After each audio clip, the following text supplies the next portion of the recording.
여호와 하나님께서 아브라함에게 세우신 3대 언약을 에서를 거쳐가 아니라 이삭을 거쳤는데 제가 착각을 했습니다. 에서가 아니고 이삭을 거쳐 야곱에게 계승하게 하시는 섭리내용입니다. 꼭 하나 정정을 해주세요. 자, 그러면 221페이지 아랫부분에 중간 조금 내려와서 양쪽가로 1번 이삭이 야곱에게 축복하는 내용이 27장에 나오는데 밑에서 두 번째 27장 1절로 4절에 보면 이삭이 나이 많아 죽기 전에 에서에게 축복하려고 합니다. 성경에 보면 이삭이 나이가 많았어요. 이제 늙어가지고. 그러니까 상당히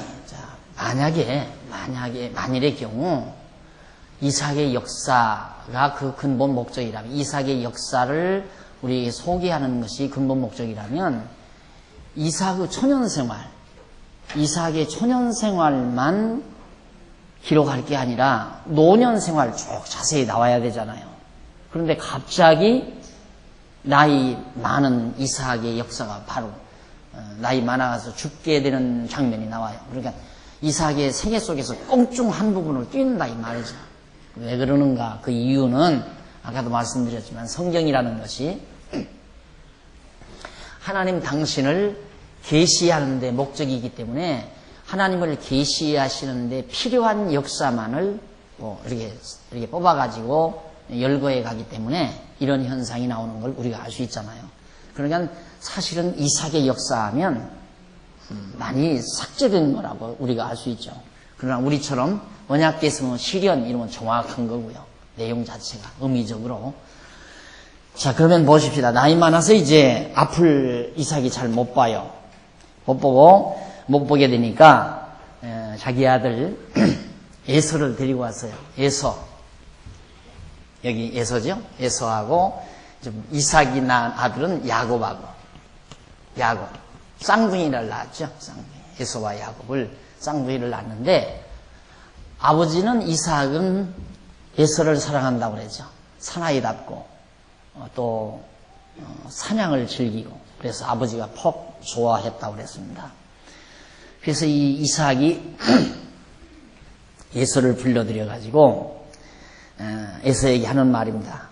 어느 날 죽을는지 나는 모르겠다. 곧 죽을 것 같다 이 말이죠. 그러니 3절에 그런즉 네가 가구 곧 전통과 활을 가지고 들에 가서 나를 위하여 사냥해서 나의 즐기는 별미를 만들어 내게로 가져와 먹게 하라. 죽기 전에 내가 마음껏 내게 축복을 해주겠다 하고 이삭이 큰아들 에서에게 이야기를 합니다.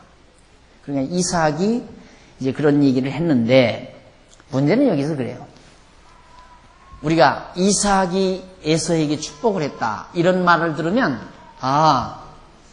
사람이 축복을 해도 복을 받는구나. 전후 문맥을 다 모르면 봐라 이삭이 복을 비니까 복 받지 않느냐. 그러니까 주의 종 목사가 복을 빌어도 복을 받는다. 성립이 되잖아요. 논리적으로. 그렇잖아요. 성경에 보니까 이삭이 복을 비니까 복을 받지 않느냐. 그래서 자꾸만 목사님들이 축복권이 있다는 거예요. 그리고 그 원리대로라면 어떻게 목사님만 축복권이 있어요? 우리 아버지도 축복권이 있고 여러분의 부모님들도 다 축복권이 있죠. 그렇잖아요. 그런데 자꾸만 그 신학교에서도 목사는 축복권이 있다. 그 축복권이라는 것을 어디다 두느냐면 축도권을 말해요. 축도. 그래서 마지막 예배 드리고 나서 이제는 우리 주 예수 그리스도의 은혜와 하나님의 사랑과 성령의 교통하심이 너희 무리에게 있을지어다. 이걸 목사만 하잖아요. 장로님도 못하고 또 강도사님도 못하고 전도사님도 못하고 목사만 이 축도를 하는 거예요. 그래서 이 축도할 때는 이제 손을 들고 하잖아요. 이제는 우리 주 예수 그리스도의 은혜와 이제 축도. 이게 예배 드리고 그거 안 받고 가면 다 무효다 이거지. 그거 다 받아야지. 이게 축복이니까 마지막. 그래서 이걸 축도권이 이제 축복권으로 축도권한 이것이 이제 축복권으로 둔갑한 거예요. 축복권. 축도권이 축복권으로. 그래서 이게 없다고 하니까 막 이렇게 경기노예에서 내가 그 전에 경기노예 몸담았을 때 목사에게 무슨 놈의 축복권이 있느냐. 축복하면 축복 받느냐 그러니까 이 박 목사 이 엉터리라고. 그럼 목사 복 빌면 복 받지. 그래요. 목사님, 암만 선배 목사님이면 나는 내가 복을 빌어 받는다면 나는 절대 교인들에게 안 합니다. 내 세 딸이 있는데 매 세 딸만 앉혀놓고 내가 복을 빌지 무엇 때문에 내가 교인들한테 복을 빌겠습니까? 그랬더니 얼굴이 빨개지더라고요. 웃기는 사람들이죠. 말이나 되는 얘기예요. 내가 양심적 아니에요? 내가 양심적이죠. 만약에 내가 여기 권사님들한테 복을 빌었는데 그냥 막 금덩어리가 막 몰려드는 거야. 배 아파서 어떻게 살아 내가. 진짜 배 아프죠. 나는 지금 새 집 살게 됐는데. 말도 안 되는 얘기예요. 무슨 축복권이 있어요, 축복권이. 그러니까 이삭이 야곱에게 복을 빌었다 이거야. 이삭이 에서에게 복을 빈다. 복을 비니까 복 받지 않느냐 이거죠. 근데 그게 아니고 바로 이거예요. 언약 계승. 지금 야고브 언약이 계승되는 거다 이 말이에요. 그러니까 아브라함에게 하나님께서 하신 복이 그 아들 이삭에게 계승되고 그 이삭에게 계승된 복이 야곱에게 계승되는 거예요. 그러니까 만일의 경우 이삭이 자기가 계승되지 아니한 복을 야곱에게 빈다고 해서 복이 되느냐 이면 안 되죠. 복을 받을 수는 안 돼요, 절대. 하나님이 언약된 거기 때문에 언약대로 당신 너 복을 받는다 그 말이거든요. 봐라, 아브라함에게 우리 할아버지 아브라함에게 그냥 자기는 아버지죠. 이삭은 아버지 아브라함에게 하나님께서 생육하고 번성하고 땅에 충만하고 이 땅을 정복하고 다스리라 이 복을 하나님이 허락하셨다. 그 언약에 언약된 복이 그 자손에게 임한다고 했으니까 나도 아브라함의 아들이고 너도 아브라함의 손자니까 내게도 이 복이 임한다. 그 뜻이에요. 복을 빈다는 것은. 그러니까 우리가 복 비는 것은 아무나 빌어도 돼요. 어떤 복? 성경에 약속된 복. 이건 아무나 빌어도 돼요. 목사만 빌어도 되는 게 아니에요. 예를 들어 하나님께서 언약자손에게 하나님 나라 복 약속했잖아요. 신령한 복 약속했잖아요. 이 약속된 신령한 복을 박 목사가 빈다고 해서 박 목사만 빌어서 되는 게 아니에요. 여러분들이 어디 성도집에 잠시 가서 좀 같이 친교하러 가가지고 그 가정에서 기도하잖아요. 가면 딱 기도할 때 하나님 아버지의 택한 백성의 가정에 신령한 복이 임하게 해주소서. 그 기도는 효과 있는 복이에요. 그건 틀림없이 효과가 있는 거예요. 왜? 그건 언약돼 있으니까 언약자손에게. 그 외에는 백날 빌어와대자 필요 없어요.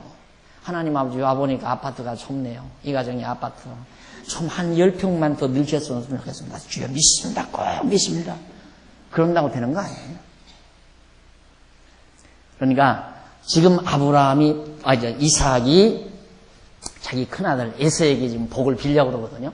그런데 우리는 이미 앞에서 하나님은 야곱 큰 자는 작은 자를 섬기리라. 그러니까 사실은 복은 누구에게 진짜 복은 누구에게 계승되냐면 야곱에게 계승이 돼야 여기에.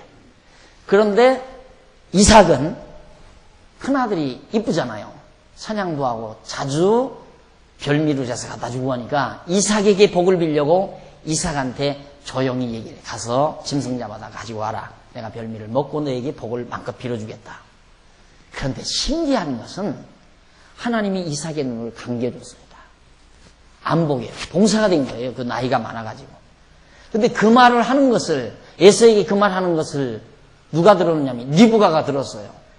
야곱과 에서를 낳은 어머니 리브가가. 리브가는 누구를 사랑하냐면 야곱을 사랑한단 말입니다. 그러니까 리브가가 가만히 보니까 큰일 났거든.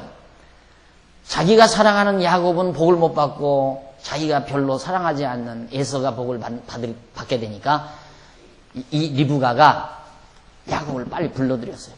야, 너희 아버지가 에서에게, 너희 형 에서에게 여차하더라. 그러니까 네가 빨리 가서 저 우리에 가서 양우리에 가서 사냥할 것도 없이 양우리에 가서 양 한 마리 가지고 오더라. 그래가지고 그걸로 요리를 해서 양 가죽을 여기다. 에서는 털이 벌벌하니까 혹시라도 모르니까 양 가죽으로 여기 털을 입혀가지고 음식을 해서 들여보냈어요. 아버지한테. 이삭한테 가니까 이삭은 눈이 어두우니까 예선지 야곱인지 모르잖아요. 보아가지고는 볼 수는 없으니까. 그래서 아버지 제가 여기 음식을 가져왔습니다. 그러니까 아버지가 딱 들어보니까 목소리가 이상해요. 에서가 아닌 것 같다 이 말입니다. 얘야, 너 에서의 목소리가 아닌 듯 싶다. 그러니까 야곱이 하는 말이, 네, 사냥하느라고 고함을 질렀더니만 목이 쇠서 그렇습니다. 거짓말을 했어요. 그러니까 그래도 안 믿어지니까 이삭이 이리 가까이 와봐라. 만져보니까 털이 볼볼해요. 그렇게 에서 손목 같다 이 말이에요. 이삭이 볼 때. 그러니까 어떻게 손은 에서 손인데 목소리는 야곱의 목소리 같구나. 그러니까 이제 목이 쇠서 짐승 잡느라고 목이 쇠서 그렇습니다. 그냥 빌어버린 거예요. 다. 누구 뜻대로 된 거예요? 그 하나님 뜻대로 되는 거예요. 백날 해봤대자 필요 없어. 어차피 하나님 뜻대로. 그러니까 야곱하고 부인하고 공모를 해서 누구 사기친 거예요? 자기 남편 아버지 사기친 거예요. 인간적으로 보면 사기죠. 거짓말 했으니까. 자기 남편 속이고 아들놈은 저 아버지, 그러니까 어머니하고 아버지하고 모녀간에, 모자간에 공모를 해서 남편을 속였으니까. 그것이 하나님의 뜻대로 되기 위한 작업이었다. 그러니까 하나님께서 눈 먼다면, 눈이 안 멀었으면, 소경되는 것도 다 하나님의 뜻이에요. 소경이 안 됐으면, 야곱 곤장만 맞고 나왔지, 이놈. 애비를 속이려고 이놈 하고, 아버지한테 뺨을 맞았던 거야, 볼기를 맞던 거 하고 나왔을 거예요. 그런데 하나님께서 바로 에서를 통해서 야곱에게 언약이 계승이 됩니다. 복을 비는 거예요. 그런 내용이 정말 지금 5절로부터 17절까지 나와요. 그런데 그 사실을 이제 야곱이 복을 받아가지고 다 나왔는데 뒤에 에서가 들에 가서 짐승을 잡아가지고 열심히 요리를 해가지고 아버지한테 가지고 갔어요. 이삭이 아버지한테 가니까 너는 누구냐? 제가 에서입니다. 깜짝 그때야. 아버지가 쏘았다 싶어요. 그런데 이미 야곱에게 복을 빌어버렸으니까 할 수가 없잖아요. 여기도 재미난 거예요. 만약에 이삭이 자기 마음대로 복을 빌 수 있는 거라면 야곱이 막 이놈아 너 들어와라. 너 다 이놈아 취소다 이놈아 안 된다. 너는. 그리고 에서에게 다시 빌 수 있잖아요. 근데 그게 안 돼요. 이미 빌어버렸어요. 그러니까 어쩌냐. 이미 내 동생 야곱이 다 받아갔다. 그래가지고 그 나머지 찌꺼기 복을 에서에게 준 거예요. 그 복으로 에서의 후손이 번창을 해서 지금 전쟁을 이기는 이슬람 족속의 한 파트를 점령한 족속이 된 거예요. 이 에서의 후손이. 이스마엘 있죠? 이스마엘. 나중에 이제, 이스마엘이 아니라 에서의 후손이. 에돔 족속이라고 해서. 그러니까 하나님께서 이미 야곱에게 뱃속에 있을 때부터, 태중에 있을 때부터 하나님은 야곱을 사랑하고 에서는 미워했어요. 에서는 저버렸어요. 이게 선택이라고 하는 거예요. 선택. 이건 유기. 에서는 유기 버리고 야곱은 선택을 했다. 뱃속에 있을 때부터. 이것이 바로 예정론이라는 거예요. 제가 늘 강조하는 성경이 말하는 예정론. 그러니까 선택된 언약자손과 언약받지 못한 자손이 이미 딱 갈라지는 거예요. 이걸 거룩이라고 해요. 거룩. 거룩이란 말이 뭐냐? 언약자손과 언약자손이 아닌 자를 갈라놓는 거, 구별하는 거. 이게 구별했잖아요. 야곱과 에서를 구별하는 것이 거룩이에요. 이게 바로 거룩한 지파죠. 그래서 우리는 우리의 행동이 깨끗하고 의롭고 선량해서 거룩한 백성이 아니라 우리는 세상으로부터 하나님의 택한 백성으로 구별된 백성이기 때문에 그래서 거룩한 백성이라고 하는 거란 말입니다. 거룩한 백성. 구별되어 있으니까. 똑같아요, 우리도. 아까 그러잖아요. 내가 만약에 축복권이 있다면 나는 우리 딸들한테 있다고, 여러분한테 안 빌고. 나도 인간이니까. 똑같아요. 하나 다름없어요. 만약에 여러분들이 정말 내가 복 빌어서 잘 살면, 여러분들이 내가 복을 빌어서 막 나보다 돈이 더 많아지면, 진짜 밤잠 안 올지도 모르죠. 이게 인간이 똑같아요. 다른 거 하나도 없어요. 같은데, 하나님께서 우리를 구별해서 하나님 자녀 만들어 놓으니까, 그게 믿어지니까 점점 욕심도 사라지고 미움도 사라지고 증오도 사라졌어. 그래서 점점 이제 우리의 마음이 바뀌어지니까 우리 성도님들이 좋은 집을 사도 기쁘고 즐겁고 누가 사업이 잘 돼서 모든 일이 다 번창하게 돼도 같이 기뻐하고 즐거워할 수 있지. 그러지 않으면 일반적인 우리의 육체의 소욕 그대로 가지고 있으면 10번이라도 그렇죠. 10번이라도. 사촌이 논사도 배가 아프다는데. 그러니까 거룩이란 말이 구별되는 것이다. 그래서 뱃속에서부터 야곱과 에서가 구별이 됐기 때문에 하나님께서는 이삭을 통해서 야곱이 그 언약을 계승받도록 한 것이다. 이게 이제 바로 223페이지에 계속 소개된 말씀입니다. 그 다음 넘어가서 224페이지. 224페이지에 거기 보면 중간, 제일 상단 중간에 보면 이런 말씀이 나옵니다. 하나님께서는 절대자가 되시기 때문에 인간이 악을 행한다 할지라도 스스로의 정하신 뜻을 이루어 가시는 것이다. 악을 행해도. 뭐냐면 아들을 하고 마누라하고 부인하고 저렇게 자기 남편에게 거짓말로 사기를 쳤어도 결국 복은 야곱이 받죠. 그걸 지금 설명하기 위해서 하는 말이에요. 아브라함도 아비멜렉에게 거짓말을 하였는데 복을 받았고 이삭도 그랄 사람들에게 거짓말을 하였는데 철저히 아비멜렉의 보호를 받았다. 이와 같은 하나님의 섭리는 모든 만사가 인간의 도덕적인 행동의 결과에 따라 이루어지는 것이 아니라 여호와 하나님의 정하신 언약의 말씀대로 이루어지는 것을 알게 하시려는 것이다. 이걸 조건으로 생각하면 거짓말해도 복을 받았다 이 말을 거짓말해도 복 받으니까 거짓말을 해야 되겠구나 이렇게 하라는 말이 아니에요. 왜 아브라함이 거짓말을 하고 이삭이 거짓말을 해도 또 야곱이 저렇게 아버지한테 거짓말을 해도 복을 받았는가? 거짓말했기 때문에 복 받은 게 아니라 거짓말을 했어도 복을 받게 하신 이유는 인간의 행위에 따라서 복을 주는 게 아니다라는 것을 깨닫게 하려는 거다 이 말이에요. 우리 거짓말 안 해도 다 거짓말하고 살잖아요. 죄 더 안 져도 다 죄 속에서 우리 산다 그 말이에요. 죄 져야 복 받는다 그 말이에요. 죄 짓고도 복 받았다 그러니까 죄 짓고 복 받았으니까 죄 져야 되겠다 복 받기 위해서 그러란 말이 아니라 우리 다 이미 죄 짓고 살잖아요. 다 부족하고 미련하고. 그렇지만 하나님은 우리의 행동을 보지 않고 하나님의 정하신 뜻대로 언약대로 그 언약을 이루시는 하나님이심을 깨닫게 하기 위해서 이런 사실을 기왕이면 우리가 생각할 때 보면 그 부분 딱딱 뺄 수 있잖아요. 야곱의 이삭의 역사 많은 역사도 다 삭제를 했는데 이삭이 거짓말한 분 빼놓고 기록할 수도 있잖아요. 야곱이 아버지 속이는 장면 빼도 되는 거. 그 거짓말하는 장면을 빼놓고 기록했다고 해서 우리들이 이상하게 생각할 건 없잖아요. 그런데 왜 구태여 그 부분을 밝히느냐 이 말이에요. 그게 많아요. 그런 것들이 너무너무. 또 이미 요즘 한참 우리 교회에서 주일낮에 공부하지만 다윗이 그렇게 하나님 경외하면서 하나님의 백성들을 다스리는 위대한 다윗이 그래 남의 아내 뺏기 위해서 그 남편 갖다 죽이는 사건들을 뭐하러 성경이 기록하느냐 이 말이에요. 그거 기록 안 해도 되잖아요. 빼내도 누가 모르니까 기록 안 하게 해도. 그런데 그 부분을 확 집어넣어놔요. 그뿐 아니에요. 마태복음에 보면 하나님께서 아브라함 이삭을 낳고 이삭이 야곱을 낳고 야곱이 누구를 낳고 하면서 나중에는 야곱이 다말에게서 베레스를 낳고 이런 말이에요. 이 야곱이. 다말이 누구냐면 며느리예요.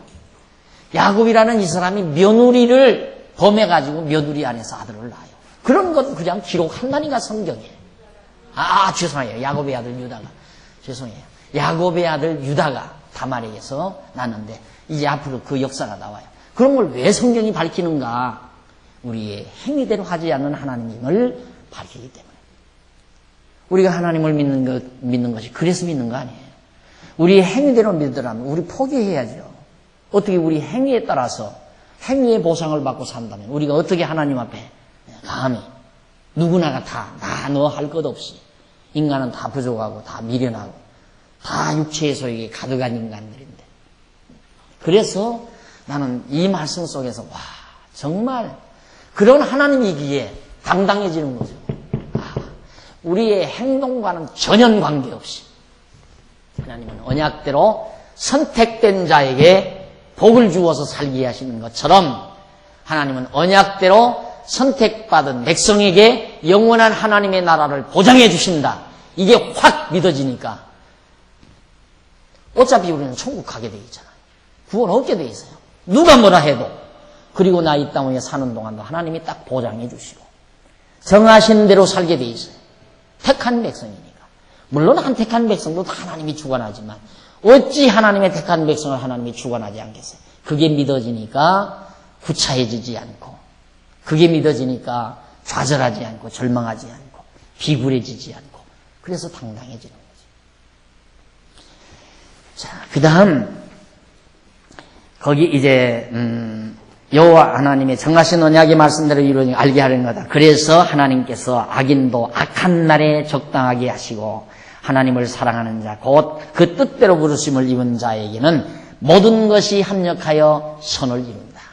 자, 이렇게 모든 자, 야곱이나 이삭이나 아브라함이나 쫓겨가서 거짓말했는데도 큰 부자가 돼서 나오고, 그러니까 이런 일 저런 일들이 합력해서 결국은 하나님의 뜻이 이루어지는 것이다. 그런 의미로 설명해 드린 겁니다. 그 다음 27장 18절로 29절까지 보면 눈이 어두운 이삭이 속아 작은 아들 야곱에게 축복한 내용을 아까 설명 다 했어요.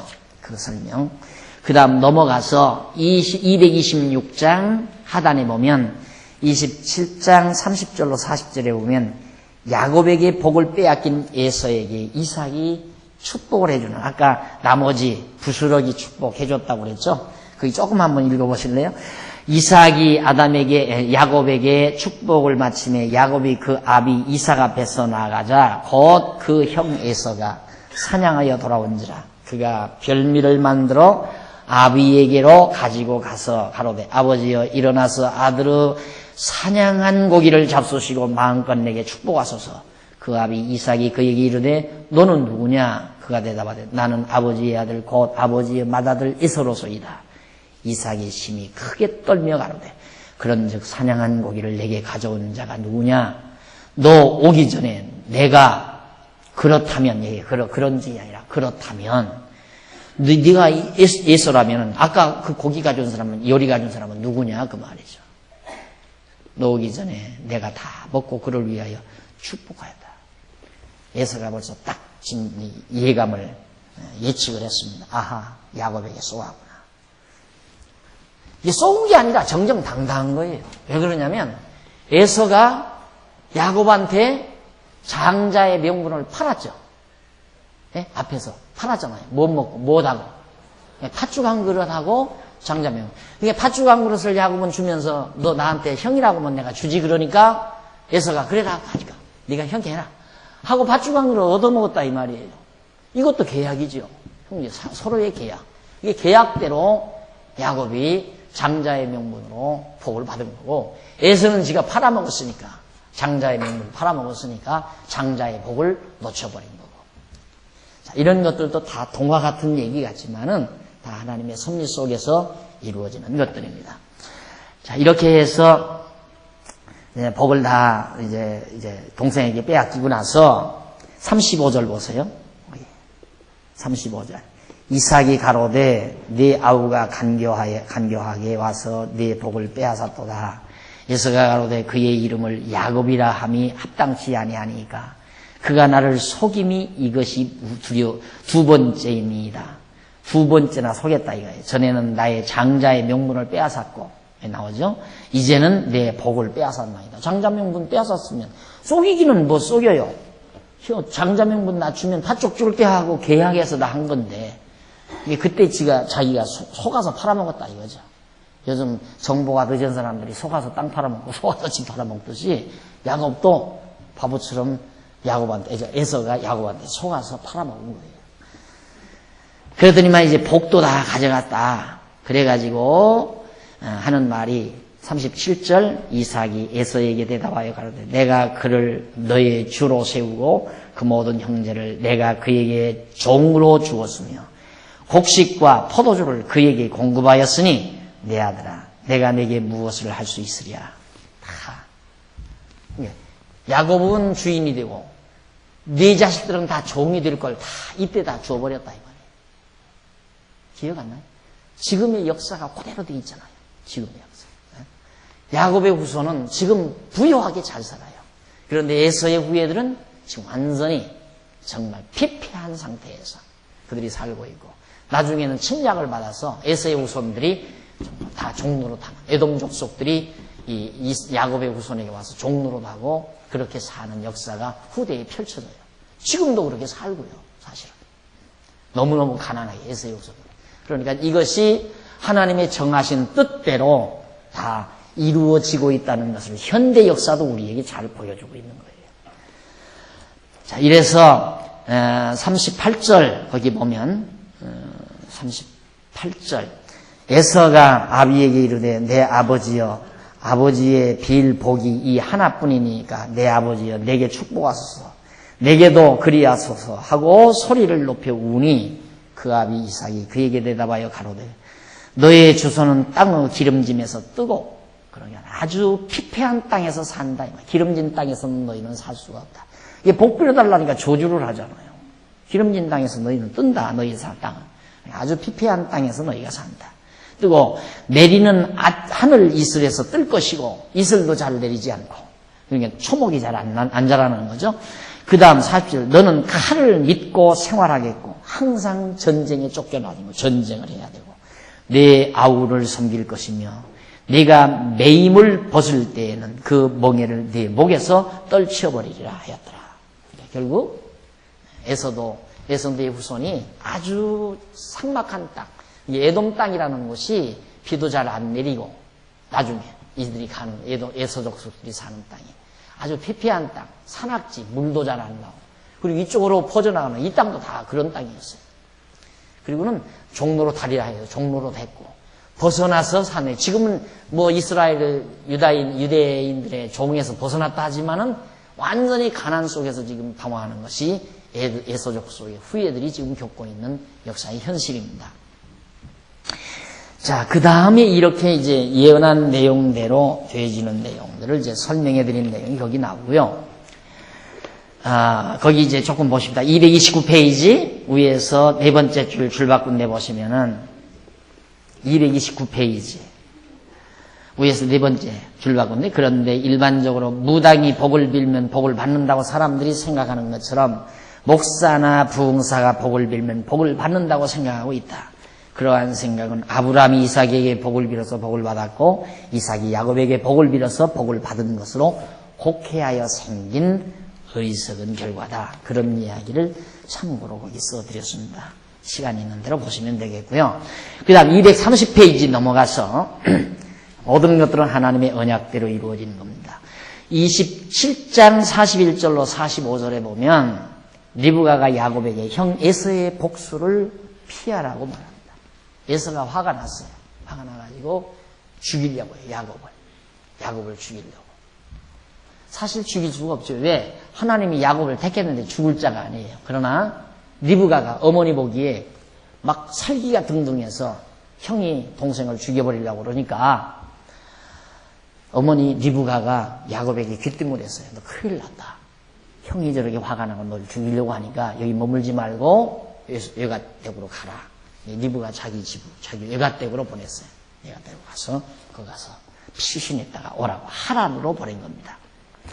외갓댁이라는 게 이제 하란인데 하란으로 가서 머물러 있으라 해서 피하라고 우리 권면하는 내용이 45절까지 나와요.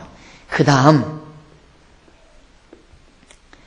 거기 보면 큰아들 야곱을 피해서 가라고 할 때 아버지를 곡할 때라고 하는데 곧 아버지 이삭이 죽을 때를 말합니다. 아버지 이삭이 죽을 때까지 이제 가서 피해 있으라 그 말이에요. 그 다음 양쪽 가로 2번 230페이지 한 밑에쯤 보면은 양쪽 가로 2번 하나님이 야곱에게 언약을 합니다. 야곱은 형을 피해서 이제 도망을 가요. 쭉 도망을 가는데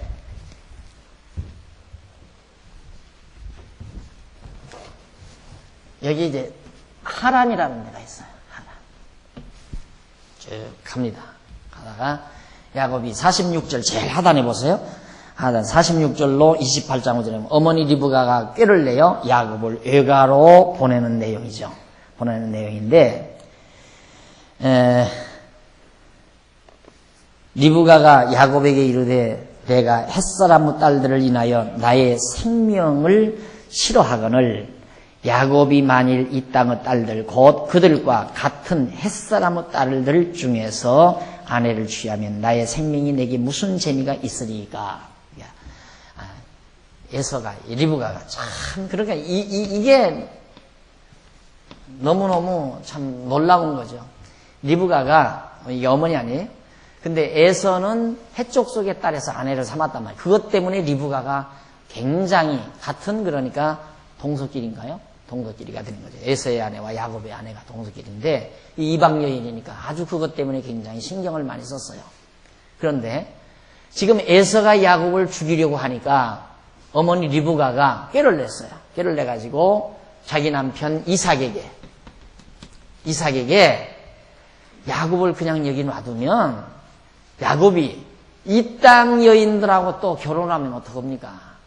그러니까 야곱을 좀 이 땅에서 내보내십시다. 잠시 해외여행을 시키십시다. 이런 뜻이에요. 지금으로 말하면. 그러니까 이삭이 그걸 허락을 했어요. 그래가지고 리브가가 야곱을 바로 자기 친정으로 빼돌립니다.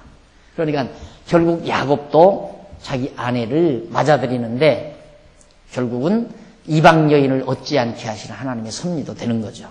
그래서 고향에 가서 장가 들고 자녀 낳고 재산 모아가지고 돌아와요. 그게 이제 야곱의 생애예요. 그게 다 뭐냐? 하나님의 섭리대로 되는 거다. 그것도 놀랍잖아요. 가지고 에서야 야곱과 에서인데 야곱이야 이 땅에서 장가 들어서 그렇게 되지만 야곱은 여기서 장가 들면 안 된다 이거예요. 그래서 이제 고향 땅으로 보내가지고 고향 땅 친정에 가서 에숙의 딸 중에서 라헬과 레아를 아내로 맞아들여서 자손 낳고 딸 낳고 해서 이제 많은 큰 무리를 이루어서 돌아오게 됩니다. 그게 이제 계속해서 나오는데 이쪽 넘어와서 231페이지 20 아랫부분에 28장 6절로 9절에 보면 에서가 이스마엘의 딸인 마할랏을 아내로 또 취하죠. 에서는 계속해서 정말 장가를 또 듭니다. 생육하고 번성하려고. 그러니까 에서의 후손이 여러 아내에 의해서 많은 종족이 퍼져요. 이렇게 많은 종족이. 그 다음 232페이지 중간에 보면 28장 10절로 15절 야곱이 외가로 다가가 꿈에 여호와께 언약을 받습니다. 가다가 거기 한번 읽어보십시다. 10절 야곱이 부엘세바에서 떠나 부엘세바 우물 판 곳이죠. 거기서 떠나 하란으로 향하여 저 하란으로 향하여 가더니 한 곳에 이르러는 해가 진지라 거기서 유숙하려고 그곳 한 돌을 취하여 돌을 베개하고 거기 누워 자더니 꿈에 본즉 꿈속에서 사다리가 하늘에서 쫙 세워졌어요. 하늘로. 그 꼭대기가 하늘에 닿았고 또 본즉 하나님의 사자가 그 위에서 사다리 위에서 오르락내리락 하고 또 본즉 여호와께서 그 위에 서서 가라사대 나는 여호와니 나오잖아요. 나는 여호와니. 언약대로 이루신 자니 그만해. 이루시는 자니. 나는 하나님이 하시는 말씀이 나는 여호와니 너의 조부 야곱의 조부 할아버지죠. 아브라함의 하나님이요 이삭의 하나님이라. 너 누운 땅을 내가 너와 네 자손에게 주리니 네 자손을 인하여 복을 얻으리라. 주리니 네 자손이 땅의 티끌같이 되어서 동서남북에 편만할지며 땅의 모든 족속인 너와 네 자손을 인하여 복을 받으리라. 내가 너와 함께 있어 네가 어디로 가든지 너를 지키며 너를 이끌어 이 땅으로 돌아오게 할지라. 내가 네게 허락한 것을 다 이루기까지 너를 떠나지 아니하리라 하시니라. 자, 하란으로 가는 도중에 지금 여기서 쭉 이렇게 가는 도중인데 중간에 하나님이 나타나셨어요. 나타나서 밤에 자는데 해가 저무니까 잘 거 아니에요. 돌베개하고 자다가 꿈에 하나님이 나타나서 야곱에게 약속을 합니다. 두려워 말라. 나는 누구냐면 여호와다. 너희 조부 할아버지 아브라함의 하나님, 너희 아버지 이삭의 하나님이다. 여호와. 언약대로 이루는 너희 할아버지와 아버지의 하나님이다. 네 하나님도 된다 그 말이죠. 그래서 이제 그대로 아브라함에게 언약한 내용, 그 다음 이삭에게 언약한 내용, 그 내용을 여호와 하나님이 야곱에게 그대로 언약하는 거예요. 내 자손이 하늘의 별과 같이 편만하고, 그리고 너 지금 이 땅을 내가 떠나지만은 반드시 이 땅으로 다시 돌아오게 해주겠다 이 말이에요. 이 일이 이루어지기까지는 내가 너를 떠나지 아니하리라. 이런 약속을 하나님께서 야곱에게 하죠. 자, 이제 이해가 아주 굉장히 빠르죠. 이렇게 되니까 아하.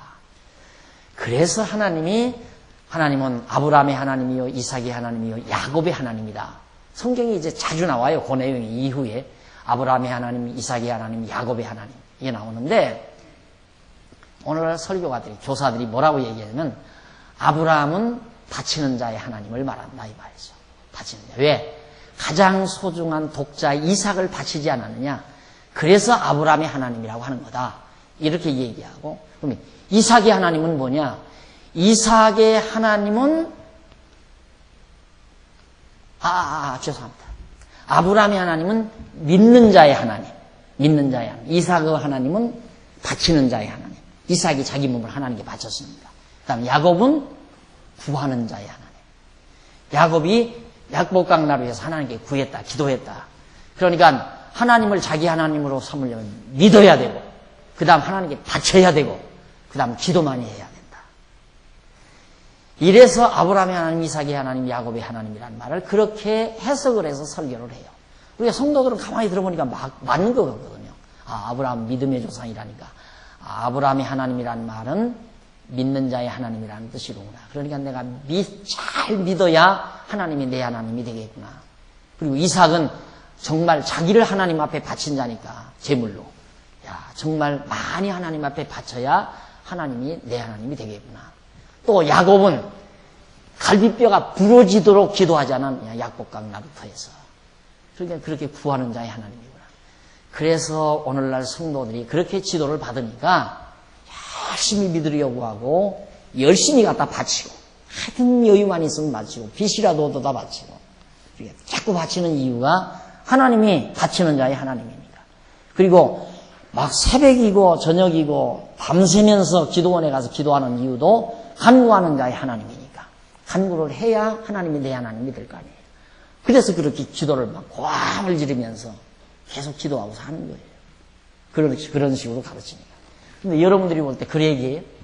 성경 전체의 흐름을 놓고 아브라함의 하나님, 이삭의 하나님, 야곱의 하나님, 이렇게 말씀하신 그 내용이냐 이 말이에요. 지금 아까 얘기한 내용. 그거 아니잖아요. 여호와라는 말이에요. 아브라함의 하나님, 이삭의 하나님, 야곱의 하나님은 언약대로 이루시는 자라는 뜻이에요. 언약대로 이루시는 여호와 하나님이다. 얼마나 간단하고 확실한 거예요.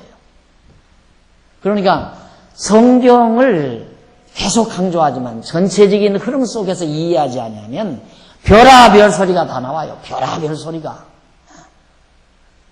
성경을 전체적으로 이해하면서 부분을 해석해야지, 전체는 알지 못하고 부분만 가지고 몇 구절 읽어가지고 얘기하면 코에 걸면 코걸이 되고 귀에 걸면 귀걸이가 되고. 그렇잖아요. 이제 딱 사람을 하나 놓고 장식품을 놓고 목에 걸 건 목에다 딱 걸고, 코에 걸 건 코에다 걸고, 귀에 걸 건 귀에 걸고, 팔찌에 걸 건 팔에 끼고, 손가락에 낄 건 반지는 손가락에 끼고, 이렇게 딱 끼면 저건 손가락에 끼는 반지로구나. 이게 다 정해지잖아요. 전체를 놓고 보니까. 그런데 갑자기 어떤 사람이 손가락에 낄 반지를 갖다가 코에다 걸고 나와도 저거 코걸이로구나. 코걸이 아니에요, 코걸이. 코에다 걸었으니까. 그러나 그 반지란 말입니다. 이게 반지를 놓고 자꾸 코걸이라고 이기면 코걸이가 된다니까. 귀에 걸면 귀걸이가 되는 거고요. 팔찌를 갖다가 발목에 차면 발목찌가 되는 거고. 자꾸 그렇게 주장하면. 그래서 설교하는 사람마다 성경 놓고 말하면 코에다 걸면 코걸이, 귀에 걸면 귀걸이라 해요. 그렇게 얘기를 하면 이제 어떻게 변명하는가? 그것만 아느냐고. 그거 당연히 맞다 이거예요. 왜냐하면 요 물건을 하나 딱 놓고 보면 여기서 보는 대로 또 저 모양이 나온다. 그러나 여기서 보면 또 저런 모양이다 이거야. 위에서 보면 또 모양이 달라지고, 밑에서 보면 달라지고, 저쪽에서 보면 또 달라지고. 그런 것처럼 성경도 보는 각도에 따라서 다 다른 거지. 어떻게 그렇게 성경이 하나의 뜻만 있는 줄 아느냐. 그러니까 또 그렇구나. 그래서 속는 거예요, 사람들이. 어떻게 성경 구절을 몇 구절을 갖고 설교하는 목사님마다 다 다르냐 그 말이야. 이게 코에 걸면 코걸이, 귀에 걸면 귀걸이. 그렇게 되는 거죠. 근데 우리는 그렇게 안 돼요. 의미가 딱 나와 있으니까, 이건 코에 거는 코걸이라는 의미로 딱 나와 있으니까 이걸 갖다가 아무리 귀걸이라고 우길 수가 없어요. 틀리니까 그렇게 되면. 의미적으로 분석이 되어 있습니다. 그래서 의미 분석 성경 개론이라는 말을 사용한 이유가 거기 있는 거예요. 하나의 의미밖에는 없어요. 성경은 하나의 의미가 있지 둘이나 세 가지 의미가 있는 게 아니에요. 이건 신학교 가면 초보에서 초보적으로 배우는 거예요. 신학교 가면 성경 해석학 할 때 해석학에서 성경은 하나의 의미가 있다. 그 말이에요. 그럼 그 의미가 뭐냐? 아직은 모르지만 하나의 의미가 있을 것이다. 둘의 의미는 아닐 것이다. 그건 기초상식이죠. 기본상식이죠. 어떤 글이 한 권의 책이 있다면 그 한 권의 책이 딱 하나의 의미지 어떻게 그 책이 10개의 의미, 20개의 의미를 가질 수 있습니까? 전체적인 문맥을 보아서 전체 속에서 이 책이 말하고자 하는 중심 테마가 있잖아요. 거기에서 하나의 의미를 가지고 책을 쓰는 사람이 책을 쓰는 거란 말입니다. 여러 개의 의미가 있다면 그건 잡지예요. 책이 아니에요. 잡지. 학술적인 책이 아니래요. 잡지는 한 권 속에 막 여러 개의 글들이 잡다한 글들이 이제 편집된 걸 잡지라고 하잖아요. 이게 정말 학술적인 책은 하나의 의미밖에 없어요. 그렇게 성경을 잡지로 보면 뭐 10개의 의미고 20개의 의미고 있지만은 성경이 진리라고 한다면 이건 하나의 의미밖에 없다. 그래서 해석학에서는 성경은 하나의 의미가 있다. 그건 뭡니까? 그러면 그건 모르겠다 이거죠. 그러나 하나의 의미가 있을 것이다. 왜? 성경이 진리니까. 가정은 있어요. 그럴 거라는 가정. 그러나 찾지는 못한 거죠. 그런데 여러분들이 지금 하나의 의미를 찾아가지고 공부하는 거예요. 그래서 성도대학이 대단한 대학이에요. 날들어 자화자찬한다고 또 여러분 그럴지 모르지만 삐죽한 사람은 내일부터 안 나와도 돼. 다음 주 가는 것도. 정말 맞다 하면 열심히 공부하십시오. 진짜예요. 세상에 진리란 없어요. 그러나 성경은 진리예요. 놀라운 진리예요. 이 성경만 완벽하게 정말 터득을 하면 세상이 보이고 내가 보이고 삶이 보이고 다 해석이 되고 그리고 소화가 되고 그래서 총명해지고 밝아지고 당당해지고 왜 진리니까.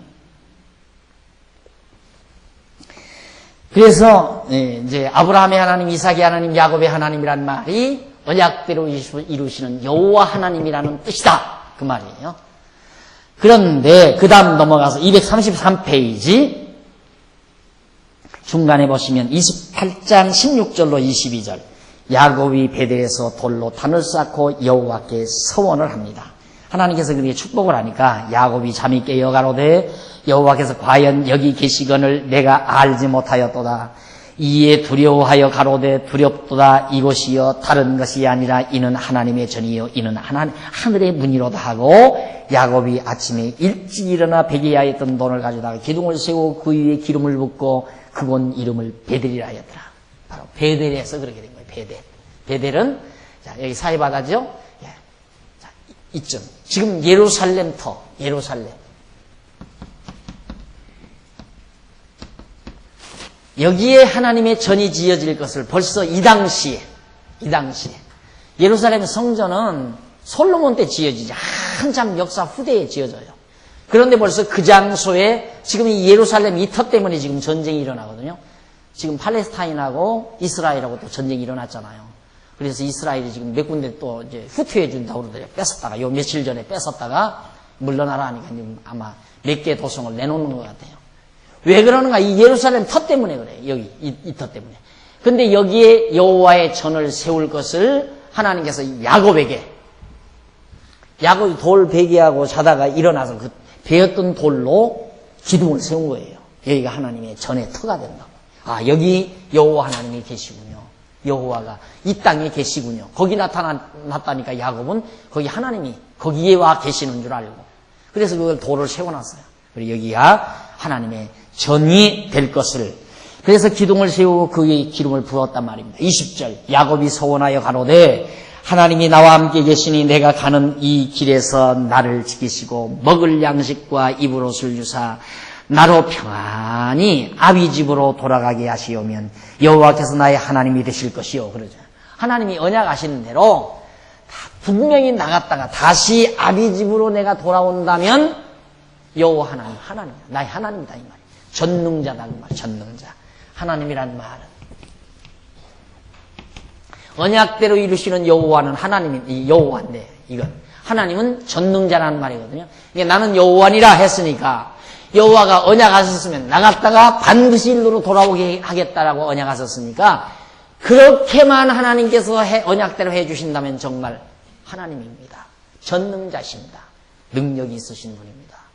야곱이 그렇게 지금 화답을 하는 겁니다. 그러면서 하나님께서 내게 주신 모든 것에서 10분의 1을 내가 반드시 하나님께 드리겠나이다.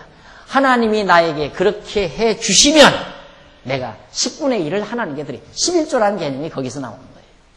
10분의 1을 하나님께 드리겠다. 하나님께서 이렇게 언약대로 이렇게 나갔다가 돌아오게 해 주시면, 그러니까 복을 주시면 받은 바 복에서 열의 하나를 하나님께 제물로 드리겠습니다. 그 말이에요. 그런데 지금 뭐라고 그래요? 11조를 내야 복을 받는다고 그러잖아요. 야곱은 복을 주시면 받은 복에서 열의 하나를 드리겠습니다. 그 말인데. 그러니까 요즘에는 11조를 복 받는 비결로 자꾸 둔갑을 시키잖아요. 그래가지고 아까도 말했지만 청산 11조. 11조를 했는데 복이 왜 안 옵니까? 그러면 전에 것 안 냈으니까 그거 청산하면 온다. 그럼 이제 마지막 다 평생 거 다 청산했는데도 안 와요? 목사님 저는 다 청산했는데요. 그러면 믿음으로 드리라고 그래요. 믿음으로 어떻게 믿음으로 드립니까? 그럼 한 달에 소득 얼마쯤면 되겠어? 그러면 1,000만 원은 되면 좋겠어요. 1,000만 원만 되면 이렇게 한 달에. 그럼 100만 원씩 빚 얻어다가 믿음으로 바쳐. 그것이 바로 갑을 11조예요. 갑을. 다 들어보셨죠, 여러분? 갑을 11조. 그러니까 미리 100만 원을 빌려다가 아직 1,000만 원 내가 소득은 안 했지만 하나님이 나에게 1,000만 원 소득 준다 믿고 100만 원 빚 얻어다가 11조 100만 원 내면 하나님께서 1,000만 원 준다. 그러니까 전부 그거 하나에 속이 안 터지겠어요, 여러분? 여러분도 속 터지죠? 예? 그래서 전에 목이 터져라고 고함을 지른 거예요, 제가. 열불이 나서. 네, 지금은 글쎄 많이 점잖해졌는지 누구마다나 늙었는지 그건 난 모르겠지만 이게 고함이 쳐리려고 하는 거 제가 자제를 해요. 왜 다들 듣기 싫어하더라고요, 고함 치는 거. 저는 막 열 받으니까 고함을 치는 거예요. 얼마나 많은 사람이 불쌍하게 쏘가요. 갑을 11조 그렇게 해가지고 빚지는 사람이 얼마나 많은데. 나 그런 사람 직접 만나봤어요. 나한테 와서 사정을 하더라고요. 목사님 정말로 이렇습니까? 내 땅이 팔려야 지금 막 완전히 부도를 막겠는데 안 팔리니까 우리 목사님한테 갔더니만 하나님 앞에 기도하면 팔린다고 기도해서 안 팔려서 기도해도 안 팔려요. 그러면 먼저 팔리면 11조 한다고 하나님 앞에 서원하라고 그러더래요. 그럼 팔린다고. 그래서 하나님 아버지 이 땅만 팔리면 11조는 반드시 드리겠습니다 하고 서원까지 했대요. 그런데도 안 팔린대요. 그래서 또 안 팔린다고 와서 상의를 했더니만 그러면 먼저 그 뭘 쓰라고 돈 준다는 거. 11조 액수 5천만 원 받을 것 중 500만 원 써서 달라고 그러더래요. 그럼 팔린다. 그러니까 거기서 이제 쇠스라쳐 깬 거예요. 야, 이럴 수가 있나. 그래가지고 고민하니까 대치동에 박영기 목사를 찾아가서 상담을 하라고 그런다고. 알지도 못하는 사람이 와서 상담을 하더라고요. 어느 여자가. 그래서 잘 일러줬더니만 그때는 화나고 가더니만 가서 또 걸려든 거야. 그러니까 미련하면 아무리 올바른 얘기를 해도 걸려들게 돼 있어요. 그렇게 지금 얼마나 악랄하게, 진짜 악랄해요. 너무너무 악랄해. 그래서 내가 종교에 속지 말라고 말이에요. 종교에는 속지 말아라. 그건 완전히 인격 망치는 거니까. 그렇지 않은 교회가 얼마나 많이 있어요. 그렇지 않은 교회들도 많은데 왜 하필이면 그런 교회로 가느냐 이 말이에요. 그런 교회를. 그렇게까지 안 하는 교회 많이 있잖아요. 그렇게까지는. 갑을 11조 해라. 무슨 청산 11조로 해라. 그런 말 안 하는 교회 많이 있어요. 그런 정도는. 11조를 하면 복 받는다는 교회는 거의 다지만 뭐 가부를 해라, 청산을 해라 이런 말까지 안 하는 교회는 상당히 많이 있어요. 11조 정도는 하라면 연보하는 셈 치고 그냥 하세요. 연보를 해야 교회가 운영이 되죠. 그러니까 뭐 복 받으려고 하지 말고 어차피 하나님께서 건강 주시고 우로를 주시고 먹고 살잖아요. 소득한 데서 정말 진리를 위해서 교회를 위해서 동참한다는 의미로 연보한다는 뜻으로 11조 하는 건 모르지만 복 받기 위해서 한다는 말이 안 되는 거예요. 야곱이 하나님께서 그렇게 그대로 나에게 복을 주시면 내가 11조 하겠습니다. 복을 주면 하는 거죠. 복을 받은 것에서 하는 거지 복 받기 위해서 하는 건 절대 아니다. 먼저 멜기세덱에게서도 그런 거 있었잖아요. 아브라함 때. 자, 그 다음 이제 넘어가서 234페이지 거기 보시면 한쪽 가로 2번입니다. 야고보 복과 언약 성취 나오죠. 야고보 복과 언약 성취 29장에서 36장까지죠. 야곱이 복을 받아요. 자, 넘어가서 235페이지에 보면 235페이지 위에서 네 번째 양쪽 가로 1번 야곱의 자손 번창. 정말 하나님께서 언약한 대로 막 자손이 번창해요. 야곱에게 있어서. 29장 1절로 15절까지 보면 야곱이 우물 곁에서 라반의 딸 라헬을 만나게 됩니다. 어머니가 이제 도망가라. 야곱을 시켜서 가라 하니까 지금 가고 있잖아요. 가다가 베델에서 만나서 하나님 만나서 언약받고 지금 하나님 쭉 간다 이 말입니다. 가서 결국 야곱이 우물 곁에 갔습니다. 거기 한번 보십시다. 1절, 29장 1절. 야곱이 발행하여 동방 사람의 땅에 이르러 본즉 들에 우물이 있고 그 곁에 양세 떼가 누웠으니 이는 목자들이 그 우물에 물을 양떼에게 먹임이라. 우물가에는 목자들이 많아요. 그래서 그 우물가에 야곱이 서 있었습니다. 그런데 그 우물가로 4절 보세요. 야곱이 그들에게 이르되 나의 형제여 어디로소뇨? 그들이 가로되 하란에서로라. 야곱이 그들에게 이르되 너희가 나호르 손자 라반을 아느냐? 이 하란에서 나호르 손자 라반을 아느냐? 그러니까 안다 이거예요. 라반이 이제 그 나홀은 아브라함의 아버지요. 아버지. 그러니까 아브라함을 낳으니까 나홀 아니에요? 그러니까 나홀의 손자면은 이제 야곱과 동년배죠. 그럴 거 아니에요. 나홀의 손자니까. 응? 안 그런가?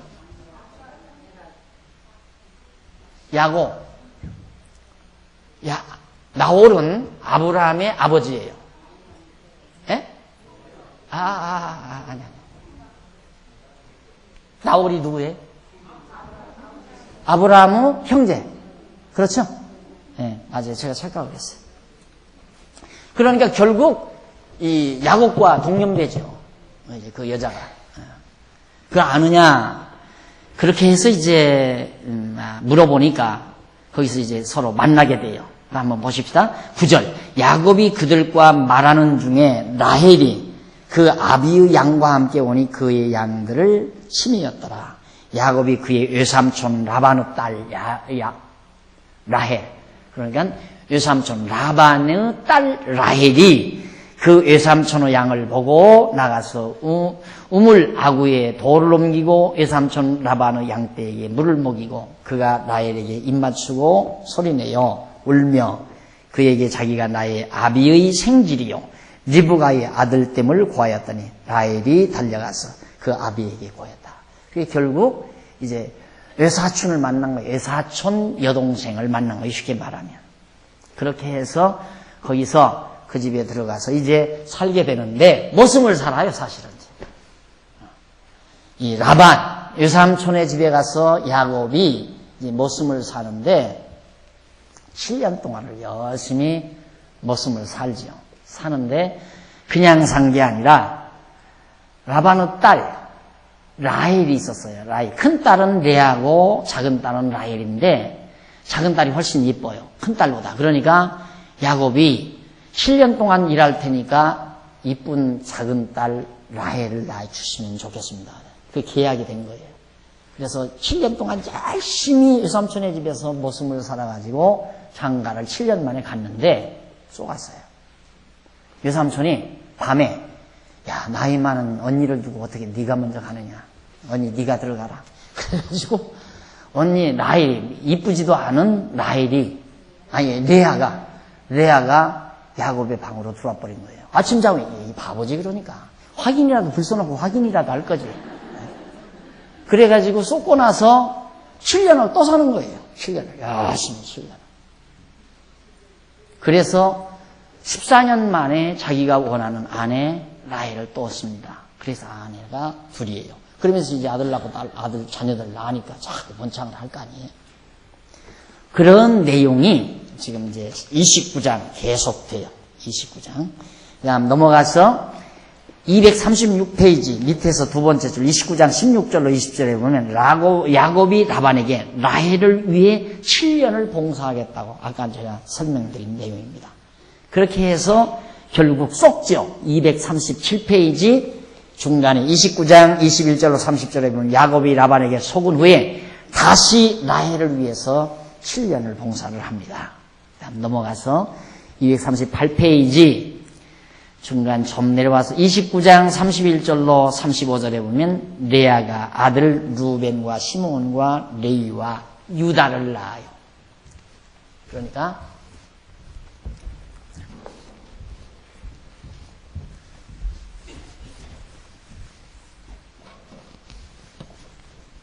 야곱이 라헬 언니죠? 왜 이래? 나보다 성경을 더 잘하니까 제가 강의하기가 자꾸 틀려요. 레아가 이제 루벤하고 그다음 시므온, 레위, 유다. 왜 이걸 쓰냐면 유다를 여러분들에게 소개하려고 그래요. 이 유다 이 자손이 유대 민족이에요. 지금 현재. 그러니까 야곱이 레아를 통해서 난 아들 가운데 네 번째 아들이죠. 유다. 이 유다 후손이 지금 유대인이라 이 말이에요. 역사적 사실이죠. 틀림없죠. 이게 역사적인 사실이에요. 그러니까 야곱이 쏘가서 얻은 아내예요. 이게 큰딸 레아. 그래서 나중에 7년 후에 라헬을 다시 위에서 7년 봉사하고 14년 만에 라헬을 얻죠. 대단한 집념이에요. 대단한 집념. 네. 그렇게 굉장히 예뻤던가 봐요. 그러니까 그렇게 집착을 가지고 끝내 자기 아내로 삼죠. 이렇게 해서 이제 했는데 놀랍게도 라헬이 아이를 못 낳아요. 그래서 239페이지 밑에서 30장 1절로 8절에 보면 라헬이 몸종 비라에 의해 아들 단과 납달리를 낳게 하죠. 아름답고 이쁘기는 한데 아이를 못 낳으니까 큰 아내가 첫 아내가 아들을 낳고 자시하고 잠안 떨고 얼마나 괴롭겠어요. 그러니까 야곱이 이제 허락을 해서 라헬이 자기 몸종 여자가 자기를 수종드는 비라라고 하는 여인이 있었어요. 비라. 이 비라를 통해서 아들을 낳아요. 그래서 아들 단과 납달리. 이렇게.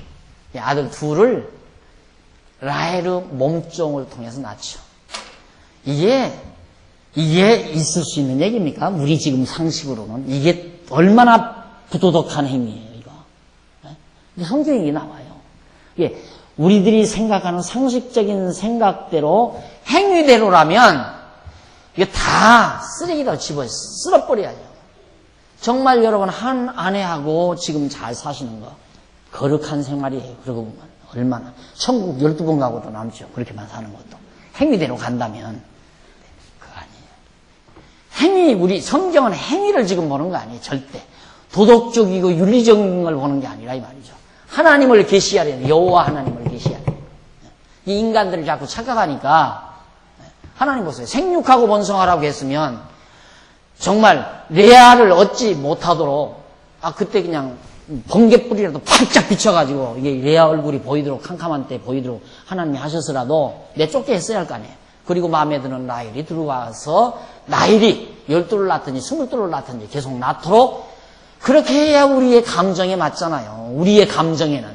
그런데 뭐요 이게 도대체 하나님이 하시는 일이. 생육하고 번성시키는데 이렇게 번성시킨다 하나님께서. 그리고 넘어가서 30장 9절로 13절까지 나옵니다.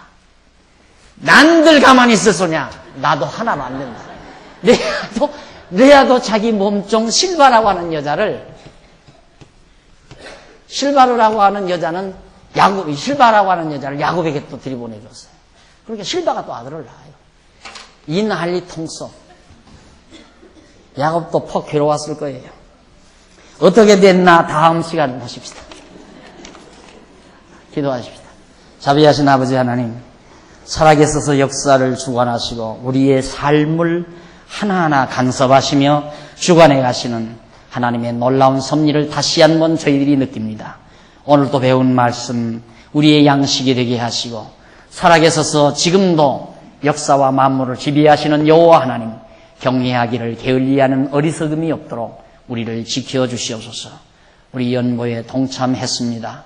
비록 적은 연보라 할지라도 소중하게 값지게 이 말씀이 전파되고 진리가 선포되어지는 데 소중하게 쓰여지도록 역사하소서. 주께 영광 돌려지도록 함께해 주시옵소서. 예수님 이름으로 기도드립니다. 아멘.